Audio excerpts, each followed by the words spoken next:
नमस्कार दोस्तों, स्वागत है आपका हमारे इस चैनल धूप तुनुची आरती में। दोस्तों, जैसे कि आप में से कई लोगों ने मुझे कहा था कि दादा सहज और सरलता से कैसे भोग आरती की जा सकती है, इसके बारे में आप अगर एक वीडियो बना देते हैं तो बहुत ही ज़्यादा अच्छा होगा। तो चलिए आज की इस वीडियो में मैं आप लोगों को बताऊंगा कि किस तरह से सहज और सरलता से जो है आप भोग आरती कर सकते हैं और मैं कैसे भोग आरती करता हूँ। ये एक्चुअली जो है मैं जैसे भोग आरती करता हूँ उसी का ही जो है ये विधि मैं आप लोगों को बता रहा हूँ। ये मैं दक्षिण भारत में जब था तो उस समय से ही इस प्रकार से ही जो है मैं भोग आरती करते आ रहा हूँ और वही जो है अभी भी मैं करता हूँ। तो देखिए, ये 8 साल करीब हो गया है मैं दक्षिण भारत में रहा हूँ, तो उस समय से लेकर अभी तक जो है मैं एक ही तरीके से इस विधि का पालन करता हूँ। चाहे कोई भी पूजा आदि हो, विशेषकर नवरात्रि दुर्गा पूजा आने ही वाला है, तो उस समय जैसे कि माँ को अलग अलग 9 दिन के जो है भोग लगाए जाएंगे। यानी कि दोपहर का जो समय होता है, कुछ भी आप जो है भगवान को अर्पण कर रहे हैं, चाहे वो आप धूप भोग हो, चाहे पूरी सब्जी हो, खिचड़ी आदि हो, कोई भी आप बनाकर जो है, या फिर खीर हो, हलवा हो, कुछ भी आप जो है उन्हें अर्पण कर रहे हैं। तो ये जो भोग आप अर्पण कर रहे हैं उसके बाद भोग आरती जो है वो एक बहुत ही आवश्यक विधि है। तो भोग अर्पण करने के बाद दोपहर में जो है भोग आरती एक बहुत आवश्यक विधि होता है। पूजा के भीतर में भी जो है, मतलब पूजा जैसे षोडशोपचार पूजा आदि होते हैं तो उस समय भी भोग आदि निवेदन किए जाते हैं एक ही साथ में जो है।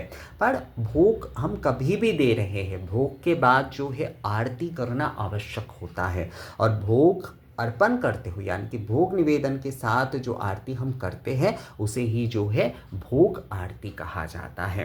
तो भोग आरती कैसे करते हैं, तो देखिए मैं जिस तरह से, जैसे कि ये वाले आप एक धुनुची देख रहे हैं, ये वाले धुनुची देख रहे हैं, ये एक सप्त दीपक देख रहे हैं, एक पंच दीपक देख रहे हैं।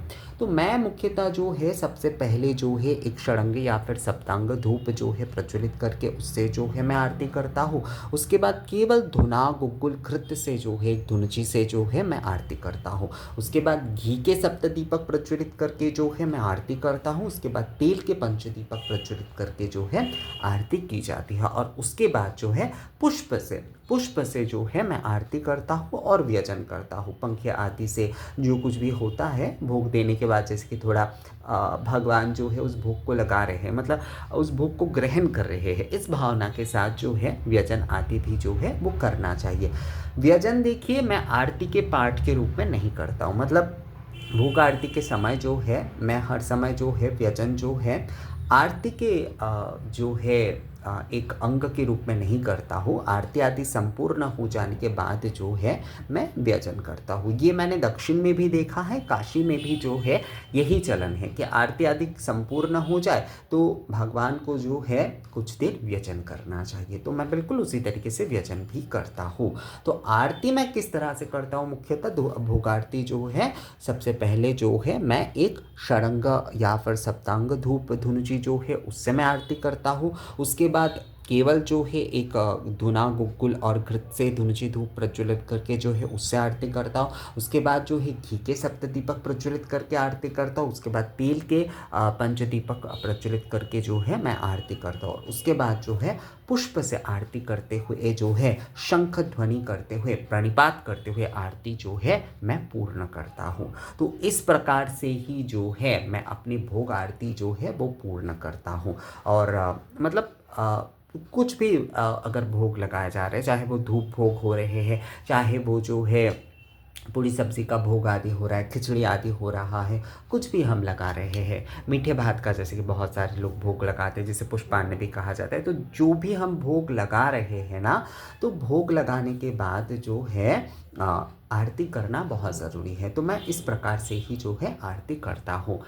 बहुत सारे लोग मुझे एक सवाल करते हैं, इसका वैसे एक वीडियो में मैंने ऑलरेडी बना दिया है कि दादा प्रसाद कब होता है। देखिए, कोई भी भोग आदि आप निवेदन कर रहे हैं, आरती आदि आपका संपूर्ण हो गया, मतलब वो पूर्णता निवेदन हो गया। अब जो है उस भोग और नैवेद्य को जो है प्रसाद कहा जाएगा। मतलब प्रसाद कभी भी हम कहते हैं ना कि कई कई समय एक चलती भाषा में कहते हैं कि प्रसाद चढ़ा रहे हैं, असल में प्रसाद चढ़ाए नहीं जाते, भगवान की कृपा रूप में हमें प्रसाद मिलता है। तो भोग नैवेद्य ये सब हम निवेदन कर रहे हैं। तो निवेदित जो वस्तु है वो जब हमें मिलता है, वो जब हम ग्रहण मतलब भगवान के लिए जब हम वो अर्पण कर रहे हैं तो उसे भोग कहा जाता है, नैवेद्य कहा जाता है।